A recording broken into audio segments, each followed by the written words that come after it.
Hello there and welcome to another episode of Mark My Words. The series is evenly poised after 3 shows of our debate programme that asks some of our global correspondents some pretty big football questions. Here's how it looks so far.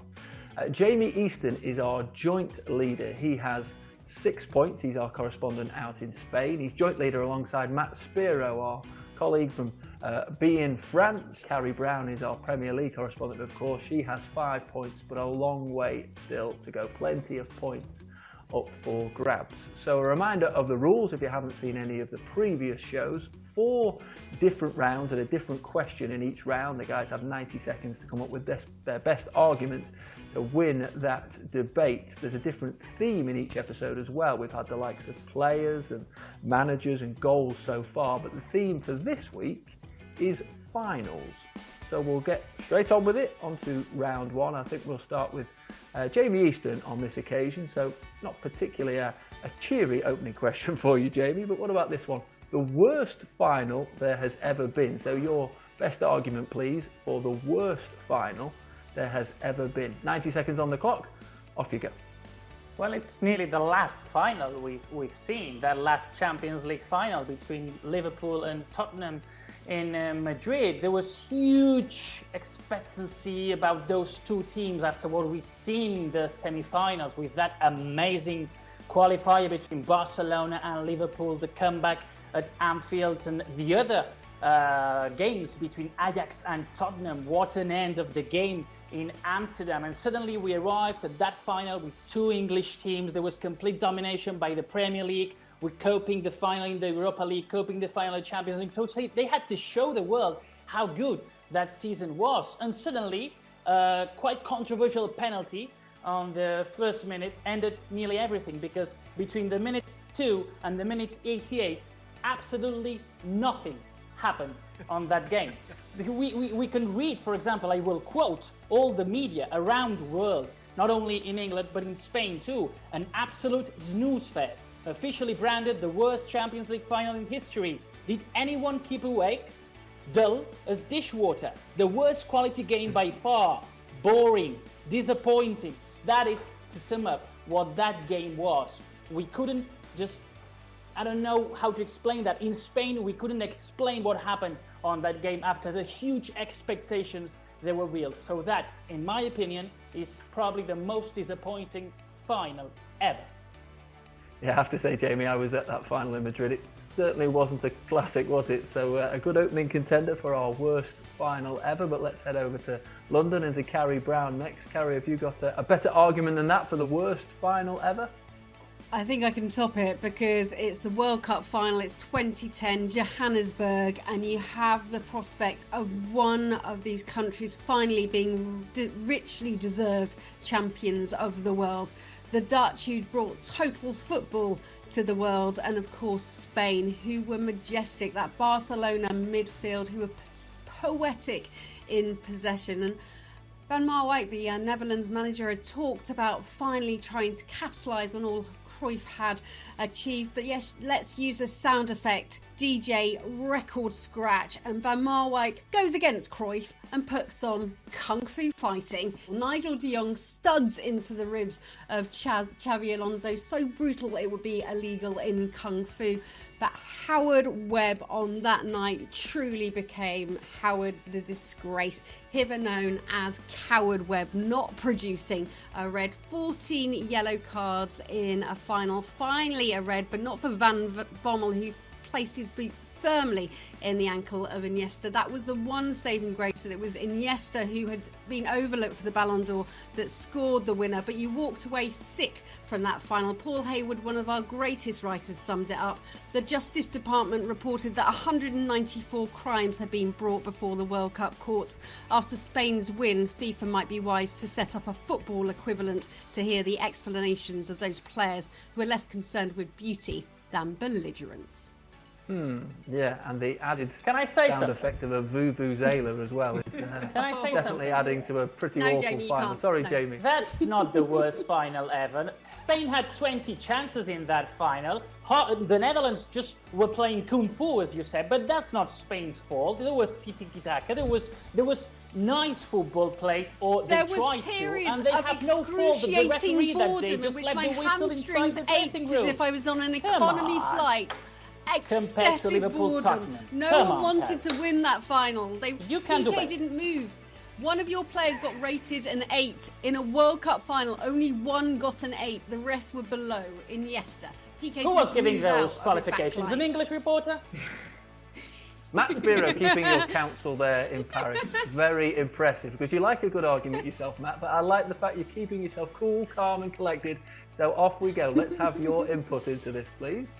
Yeah, I'm going to try not to let nationalities get the better of me, and probably Liverpool fans didn't think it was horrendous, the Champions League final last year as well, Jamie. But I'm going to go back a bit further. I'm going to go back to the 2005 FA Cup final. Again, anticipation levels were huge. It was Arsenal versus Manchester United. Arsenal, the invincibles of the year before. United, the dominant team of the era. This incredible rivalry that built up between Ferguson and Wenger. Now, the talent on display that day, United had in their starting 11 Van Nistelrooy, Cristiano Ronaldo, Wayne Rooney, Roy Keane, Paul Scholes. Arsenal had Bergkamp, Jose Antonio Reyes, Robert Pires. This should have been a classic. It was dreadful. Nothing happened. And, that is partly because Arsene Wenger had had a few beatings at the hands of United, and he thought, well, I'm going to play them at their own game, and actually I'm going to go very defensive. Henry was missing. Wenger decided to go with Bergkamp on his own up front, and you know what that's like. We saw that during his time in Italy at Inter Milan. He didn't get a kick. United barely had a chance in the game. Arsenal packed the defence, packed the midfield. They played with Gilberto, Fabregas, Vieira. I was there in Cardiff, and it was just dreadful. At least your games had the odd goal. This had no goals. It went to penalties. Arsenal nicked it. And there you go. This cup final that should have been phenomenal was just an incredible damp squib. And I tell you what we've worked out is when two good sides that have had great competitions perhaps meet in a final, we can't always expect fireworks, can we? Because so often these big occasions can let us down. But I am going to give the points on this occasion, and I agree there. And also the fact that he didn't squabble. I'm going to give the points to Matt Spiro because no goals in that game whatsoever. Jamie, we had 2 goals in 90 minutes. It was a bad final. It certainly wasn't a classic, but we did get 2 goals in 90 minutes. Carrie, again, I think it went to extra time, didn't it? But we did get the single goal from Andreas Iniesta. So I'm going to give the point on this occasion. My decision is final. Points go to Spiro. All right. Right, let's crack on with the next round. A new question for the guys to come up with their best arguments. And the question on this occasion is the best ever individual performance in a final. So not the team, an individual performance in a final from anywhere across the world. We'll start with Carrie, I think, on this occasion. So Carrie, what have you got for us? The best individual performance in a final, please. Well, I know you were there, Matt, because I wasn't begrudgingly, and it was the moment that Didier Drogba had his most perfect swan song, 2012, against Bayern Munich in their backyard. And to be honest, on the night, Bayern Munich were just completely dominant, and they popped up with the with the opening goal, and it just seemed in the 80th minute that the match was all but over. Then Bayern Munich had been so dominant, but Didier Drogba rose like a salmon to get the equaliser just 5 minutes later, 2 minutes until full time. It went all the way to penalties. And don't forget, it was Didier Drogba that had been sent off in the Champions League final the last time Chelsea had reached it. It was the one thing they hadn't won in that whole majestic era. This was his last touch of the ball for Chelsea in the Champions League final, Bayern Munich's backyard. And he converted. It was poetic justice. Yeah, I mean, it was a wonderful performance. What a night that was for Chelsea, as you say, in Bayern's backyard. It was a very good team performance, but a wonderful performance from Didier Drogba as well. So let's go to Matt Spiro next for the best individual performance in a final, please, Matt. Yeah, well, Drogba was good, Carrie. I'll give you that. Steven Gerrard in 2005 was unbelievable. And this was the greatest comeback. This was the miracle of Istanbul. Wonderful AC Milan side racing into a 3-0 lead at half-time. 2 goals from Hernan Crespo, Paolo Maldini. And they went in at half-time. The Liverpool players, they saw AC Milan giving each other high fives in the tunnel. They thought it was all done and dusted. Rafael Benitez gave a team talk. And then apparently Steven Gerrard stood up and he said to the coaching staff, "Sorry, could you just let me have a word with my players?" This is what Djibril Cissé, who was in the squad that day, told to the French press, and he said Gerrard delivered the most unbelievable, inspiring team talk he has ever heard. He said, "This is Liverpool, guys. This is all I've got. This is my life. We are not going down in history as a laughing stock. We are going to go out there. We are going to fight in the second half." Gerrard then led by example, scored a header to make it 3-1. He then proceeded to go over to the Liverpool fans to say, "Come on, get behind us." They got behind them. 6 minutes later, it was 3-3. Gerrard was playing all over the pitch. He was putting crunching tackles in at right back. He was marauding forward, and he saw them all the way through to extra time. 3-3 it finished. Liverpool won. The miracle of Istanbul on penalties, and Steven Gerrard, the one club man, the Liverpool legend, the captain, the hero. I mean, if that night doesn't symbolise what he was all about, a stunning, stunning individual display. Yeah, it really was a remarkable night and a remarkable performance, as you say, all over the park from Steven Gerrard. A very strong argument. I thought you were going to say a remarkable performance by me, Matt. No. Just above average for you, I think, Mr. Spiro. But let's go over to Jamie Easton now to hear your argument, Jamie, for the best individual performance, in your opinion, in a final. Yeah, in my opinion, and in nearly everybody's opinion, that's obvious, was Leo Messi's performance in 2011 in that Wembley final against Manchester United. That was masterful by Leo Messi, masterful by Guardiola's Barcelona. Leo Messi, the MVP, and up front, the MVP was playing Messi, Villa, and Pedro. There was pure domination by Barcelona in that game, and that was the first time ever Leo Messi scored on English soil. And what a game to do so! What a goal! 30 yards from goal, he picked up an apparently innocuous pass from Andres Iniesta, and with 3 touches, he had made 10 yards. He was electrifying, and then with his left foot, he just did a shot pass to the net. And what a celebration afterwards, taking off his t-shirt, just kicking the corner flag. And the English press, and I quote again, just said, "The most effective performance by a deep-lying centre-forward ever." The Guardian, for example, said Messi's masterclass carves Manchester United open. And Messi participated in the first goal too, and in the third goal too. That was a magnificent performance, probably the best performance for the best player of all time. Yeah, well, it's a very difficult one to disagree with. This is how I see it. I think they're all good arguments, of course. I think Didier Drogba was terrific in that final of 2012 with Chelsea against Bayern Munich. Steven Gerrard, inspirational for Liverpool in 2005. But of course, both of those games ended in draws. We needed extra time and penalties ultimately to settle those. So I'm going to go with Jamie Easton on this occasion. That final of 2011 lives long in the memory. Manchester United were confident, I think, on that occasion, but couldn't get past a wonderfully inspired Leo Messi. Matt, could I just interject very quickly? Jamie was mocking the English press for the marks out of 10 that they were giving in the World Cup final in 2010, and now he's quoting them to try to back up his argument. I don't get that. I'm just wondering. Well, I would say Iniesta had a large part to play in that. Imagine Spanish press what was saying.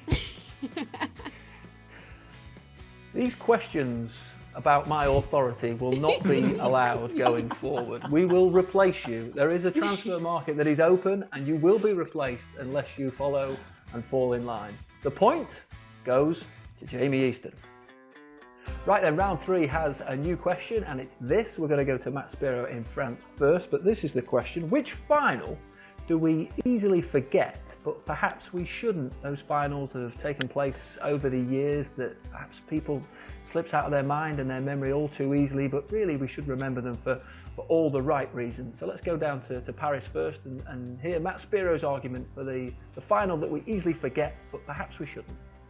Well, I'm going to talk about a local final, if you like. And this is not a final that's been forgotten in France, but around Europe, around the world it has. It was the 1976 European Cup final. It was a game that the French club lost. Saint-Etienne were beaten 1-0 by Bayern Munich. It was Franz Roth who got the only goal of the game at Hampden Park. But this is probably the most memorable, mythical club game in French football. And a lot of people in France think that this kind of tells a lot about the French psyche, that they are talking or hailing this glorious defeat as the greatest ever game in French football. But Saint-Etienne were just They were like the national team in the 1970s. They were followed by the whole of France. They were incredibly exciting. They staged these comebacks against Hajduk Split, against Dynamo Kiev to get to the final, and they were better than Bayern Munich. They outplayed Bayern Munich from start to finish. They hit the woodwork twice. Jacques Santini and Dominique Batonnet. On both occasions, the ball came out. Everybody here in France is convinced it is because of les poteaux carrés, the squared posts, because at Hamden they didn't have the rounded posts. And had they used those normal rounded posts, the ball would have gone in. Saint-Etienne would have been European champions. They have since imported those posts. They are in a museum in Saint-Etienne today.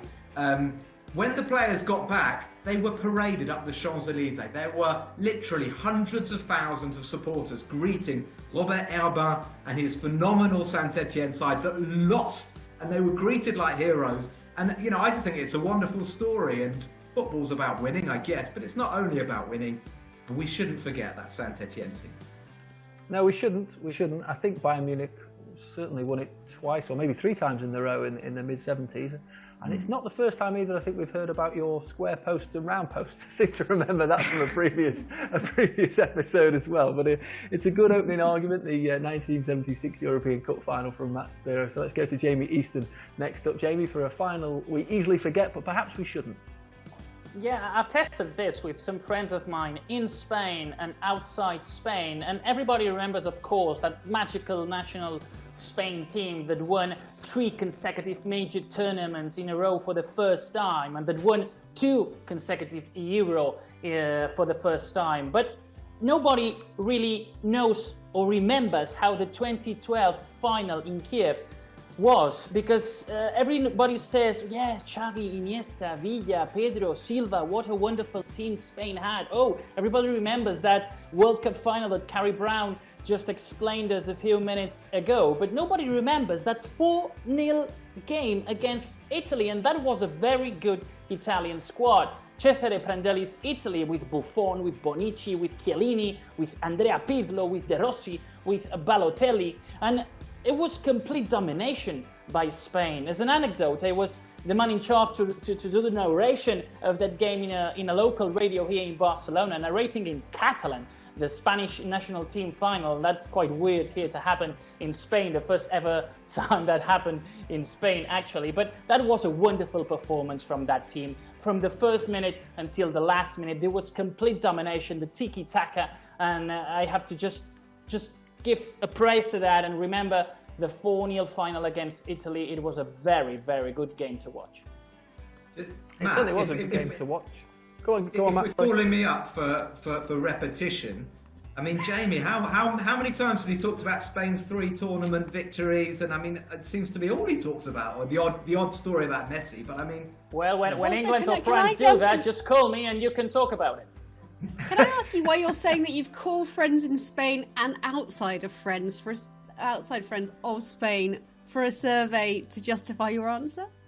Yeah, of course, because in my mind, I recall that final because I was the narrator of that final, but I didn't know if everybody recalled that final, and for my surprise, they didn't remember it. So here's my answer. Okay, Carrie, what have you got? 90 seconds for us. I'm going to take you back to 1980 in the European Cup final, Hamburg versus Nottingham Forest, and it was Brian Clough and his Miracle Men. An absolutely remarkable situation when he took over in 1975. They were 13th in what was the second division, now will be considered the championship. So who's there right now? QPR. So in that time, he gained promotion, the equivalent of gaining promotion, winning the Premier League, and then on that day in 1980 secured back-to-back European titles against Kevin Keegan that really wants to wreak havoc against the enemy, and of course fantastic, amazing goalkeeping, a real rack of nerves, but it was that remarkable feat. We talk about Leicester and then winning the championship after avoiding relegation. Well, and remarkably, Brian Clough had avoided relegation all the way down to what would have been the third division. Wholly remarkable, never to be repeated. And when we look at legacy and impressions, of course, Brian Clough famously said, "I wouldn't say I was the best manager in the business, but I was the top one." And the one man that took a lot of influence out of that was a man as a teenager that watched both of those European Cup finals. Like Wenger, he went on a pilgrimage to Nottingham to go and really soak it all in when he was actually a manager of a club in the Premier League. That club, of course, was Chelsea. The man was Jose Mourinho, and it might all make sense to you now when he went into Stamford Bridge and announced himself as the special one, where he got that influence from. Yeah, and you know what? This is a difficult one because I can see arguments for and against all three here, but I have to say I am going to give the points on this one to Carrie because I can remember clearly myself the '79 final, Nottingham Forest versus Malmo, and Trevor Francis at the back post. That 1980 final, though, it just doesn't have any memories. I can't quite picture the goal or what happened. So I'm going to give the points on this one to Carrie Brown. Right, our final round, as ever, is fact or fiction. All the guys have to do is tell me a story. All I have to do is work out whether they're telling the truth or a fib. 2 points on offer if they can trick me. So let's go back to Carrie Brown to start us off with this one. Carrie, it's fact or fiction on finals. Off you go. I'm taking you to the Africa Cup of Nations finals and chance of a place in the semi-finals. This really was the final of the competition everyone wanted to see, but it was played out early. It was between the Ivory Coast and Cameroon. Remember the great rivalry between Eto'o and Didier Drogba, but it was deadlocked at full time, had to go to penalties. The most remarkable thing I've ever seen. All 11 stepped up, all 11 converted, even the goalkeepers, and we went again. And 21-21, and Eto'o stepped up. His chance, remarkably, the coolest character of them all, the most confident and arrogant player I've ever come across. His chance blazed over the bar. Didier Drogba, the coolest heads, converted. A remarkable, bewildering night. But it didn't stop there for me, because the Ivory Coast manager, the French coach, Henri Michel, was quite relaxed, I would say, in his nature, and he allowed the reporters that had been covering the team to go back with them to the team hotel. We were on the team hotel floor and we were listening to Didier Drogba, but I'd rather embarrass myself and cut my hand, but I'd managed to wrap it up with some toilet paper. I wasn't going to miss this. And Didier Drogba, regaled by all his many fans listening to him at that night, actually stopped the conversation, realised what had happened for me, and sent for a physio. I had no idea that story was about you until the last 90 seconds. I thought the story was whether the penalties were true or false, not about you cutting your hand. Oh, Didier Drogba. It's more about Didier Drogba and how kind he was, really. Yeah, he's a nice guy, isn't he? Sweet. He's a nice guy. Yeah, it doesn't always come across that way. That's what I He like is. to share. It's got to be true, hasn't it? He was a super nice guy, but it wasn't because I cut my hand. Yes! It's because they were all speaking in French. I was happily listening, but my French wasn't great. And Didier realised I was in the room, didn't speak French that well, so he stopped everyone talking in French, turned around to his team and said, "Do you mind if we all talk in English so Carrie can join in?" There we go. 2 points to Carrie. Tried to trick me with a hand-cutting incident, which apparently never happened. So there you go. Right. So it's not about finals anymore. It's about physical condition of mine or whatever. Okay. It was at a I think final. it was in the context of a finals. We'll Nice try, Jamie. Desperate. Well done, Carrie. Well done. Thank you. Jamie, off you go. What have you got for us? Well, we have to travel back in 1994. It's the final of the United States World Cup between Brazil and Italy. It's not an historic game because it ended 0-0, and then the penalty shootout arrived. There were two Brazil players, Parreira and Zagallo, that had been turning around during the entire penalty shootout. They didn't want to look at what was happening there. They were too nervous for that. But suddenly, Parreira told Zagallo, "Now it's the time we can turn around and look what's going on." "Why?" answered Zagallo. And Parreira just said, "Because the next player to show the penalty is a player called Roberto Baggio, and his full name has 13 letters." This is how superstitious they were. They turned around, Roberto Baggio missed that penalty, Brazil won the World Cup. Whoa. So the players only turned around for that last penalty when Baggio missed it. Wow, what a story that would be if it's true. What a story. I can remember the penalty over the bar, Garlo. No, I'm going to say false. I don't think they did that. It's fact. They did that. It's fact. Wow. They turned round because Baggio has 13 letters. Wow, 13 what an incredible story. Well done for tricking me. No, that is incredible. That really is incredible. Thank you, Jamie, for that one. Right, Matt, what have you got for fact or fiction on finals? I'm going to go just up the road from where I live to the Parc des Princes. It was European Cup Winners' Cup final in 1995. This is a bad memory for Arsenal fans. Maybe a good memory for Jamie. It was Arsenal against Real Zaragoza. It was a close final. I think Snyder scored for the Spaniards. John Hartson equalised for Arsenal. The game went to extra time. In the dying seconds of extra time, a former Tottenham player got the ball near halfway, and he just booted it. He took a punt towards the Arsenal goal. The ball got a bit lost in the floodlights. David Seaman reacted perhaps a little bit slowly. Well, definitely a little bit slowly, and kind of fell over, and the ball went into the back of the net. Heartbreak for Arsenal, terrible moment for David Seaman. It was only a couple of years later, though, that Seaman admitted that his ponytail had caused a problem during this shot.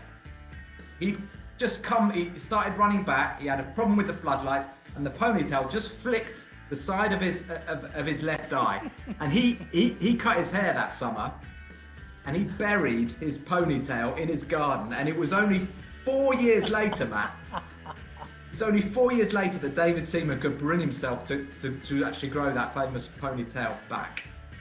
A sad story for David Seaman and for Arsenal fans. Okay, wow. You've been quite creative there, haven't you? Listen, I can remember the goal. Naeem scored the goal from, as you say, the halfway line. But my memory tells me there was no ponytail on David Seaman that night. We remember the ponytail from 2002. Unless I've got this drastically wrong, that is Matt Spiro fiction. There was no ponytail involved. Am I correct? Yeah, you're correct. I heard David Seaman on the radio the other day talking about one goal that his ponytail did cause a problem and got in his way, and I was a bit shocked by that. But you're right, 95 ponytail wasn't there yet. No. Well pre-ponytail, so no points for Matt Spiro, but points for the other two. So the end of our fact or fiction round, the end of today's show, and these are our final scores for today. It's a tie. Jamie and Carrie both win out the show with 3 points. Matt Spiro with just a single point on this occasion, and this is how it affects our leaderboard overall after 4 episodes of the series. Jamie Easton continues to lead the way. He has 9 points, but Carrie has jumped up into second place. She has 8 points overall. Matt Spiro has 7. But we are only halfway through, as I keep saying. A long way to go and many points to play for. So Matt Spiro, don't despair just yet. My thanks to Matt, to Jamie and to Carrie, and to everybody for watching another episode of Mark My Words. We'll see you again very soon.